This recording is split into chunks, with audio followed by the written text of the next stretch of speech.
नमस्कार जोहार, आप देख रहे हैं न्यूज 100 लाइव टीवी। अभी हम लोग हैं झारखंड की राजधानी के मंत्रालय, झारखंड मंत्रालय जो है, जहां पे श्रम विभाग के जो मंत्री हैं वो बैठते हैं और उनसे मिलने के लिए आईसीटी जो ITI प्रशिक्षित जो अधिकारी जो है, प्रशिक्षण अधिकारी जो है, वो उनसे मिलने के लिए आए हुए थे। क्या कुछ बातें हो पाई और किस तरह की माहौल बन पा रहा है, वो हम लोग सीधा इनसे जुड़ेंगे, इनसे बात करेंगे। क्या बातें हुई आप लोगों की? देखिए, बातें तो माननीय मंत्री महोदय को पता है सारा कुछ। अब गए उसके बाद कहें कि इतना प्रॉब्लम है, उन्हें पारा टीचर आंदोलन में बैठ रहा है, उन्हें दरोगा चौकीदार वाला बैठ रहा है, आंगनबाड़ी बैठ रहा है, तुम लोग का तो रिजल्ट के लिए बैठ रहा है।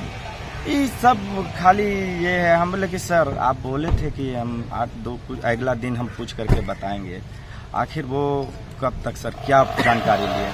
माननीय मंत्री महोदय सीधी भाषा में बोलते अरे वो भूल गए, अबरी हम पक्का पूछ करके बताएंगे। हम बोले कब?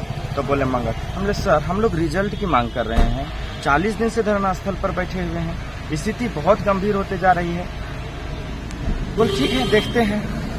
मतलब कहीं से कोई स्पष्ट और संतोषजनक, माननीय मंत्री महोदय हैं, इनकी विभाग का ये पूरी कार्यकाल का अंतिम समय में मात्र एक विज्ञापन है और उसके लिए भी माननीय मंत्री महोदय तत्पर नहीं है। अभी चाहते तो डायरेक्ट फोन लगा करके सचिव, जेएसएससी सचिव से पूछ सकते हैं या अध्यक्ष से पूछ सकते थे कि आखिर दिक्कतें क्या है। हम लोग तो वही जानना चाह रहे हैं कि आखिर कब तक।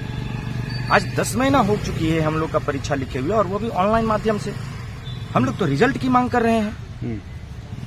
लेकिन क्या लग रहा है, लेकिन कहीं ना कहीं ये भी बात विभाग सरकार के द्वारा बोली जा रही है कि 5 साल का कार्यकाल में 2 साल तो पूरा कोरोना काल में चला गया। ठीक है। और उसके बाद 3 साल का समय जिसमें कई उपचुनावी हुई, बहुत तरह के मामले हुए, तो इस वजह से कहीं ना कहीं दिक्कत है। रहा बात रिजल्ट का, सिर्फ रिजल्ट देनी है, कौन पास होगा कौन फेल होगा वो तो बात की बात है। देखिए यहाँ पर अगर इस मीटर में अगर बोलिएगा तो ये कोरोना काल, ये मैं पूछना चाहता हूँ माननीय मंत्री महोदय से कि आपके मंत्रिमंडल में अगर एक मंत्री घटते हैं तो तुरंत दूसरा दिन उस पद को सृजित करके और उस पद को व्यवस्थित करके उसको शपथ ग्रहण आपने करवा लेते हैं। लेकिन आज 14 साल हो गया है, गवर्नमेंट ITI में इंस्ट्रक्टर नहीं है और हम लोग परीक्षा लिखे हैं। परीक्षा लिखने के 10 महीना बीत जाने के बावजूद भी हम लोगों का रिजल्ट नहीं आ रहा है। आखिर क्यों? हम लोग तो वही चाह रहे हैं, हमने क्या टिक लगाया है, हमारा कितना मार्क्स आ रहा है, ये भी जानकारी अभी तक चयन आयोग के द्वारा नहीं दी। यही चीज तो पूछने के लिए आए हुए थे। आखिर कब तक? 4 बार कैलेंडर आप परिवर्तन कर दिए हैं और इस बार भी जो कैलेंडर का आज अंतिम तिथि हो गई है और ये भी कैलेंडर कहीं न कहीं फेल होता नजर आ रहा है। ये बात भी आ रही है कि चुनाव से पहले जो है आप लोगों का जो आखिर चुनाव कब? चुनाव से पहले मतलब आचार संहिता में? चुनाव से पहले का मतलब आचार संहिता में? आचार संहिता मतलब अगला सरकार बनेगी उसके बाद हम लोग को नियुक्ति मिलेगी।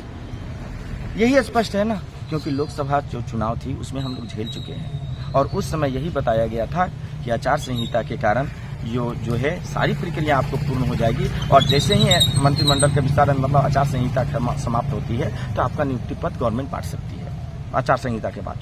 लेकिन आज आचार संहिता एक विधानसभा का खत्म। आज मिलने के बाद आप लोग नाखुश हैं? अभी भी 110% नाखुश है। और 2 सितंबर को जो JSSC का घेराव का कार्यक्रम जो हमारा है, जो आज से 5 दिन पहले घोषणा किए हैं, उसमें संपूर्ण झारखंड के 24 जिला के जो अभ्यर्थी हैं वो लोग आ रहे हैं और उसके अलावा पूरे देश के लोग यहाँ पे परीक्षा बैठे हुए हैं। जिस भी राज्य से हैं जो अभ्यर्थी हैं उन सभी को मैंने सूचित कर दिया हूँ या लोग जानकारी मिल चुके हैं। हमारे पास टिकट का बना करके लोग भेज रहे हैं कि सर आप कंफर्म। बोले कि ठीक है, अगर रिजल्ट आ जाती है तो आने की जरूरत नहीं है और रिजल्ट नहीं आती है तो 2 तारीख के JSSC कार्यालय नामकुम रांची में है, वहाँ पे सभी कोई पहुँचे और हजारों की संख्या में आ रहे हैं और वहाँ पे हम लोग अपना बात चयन आयोग के पास रखेंगे।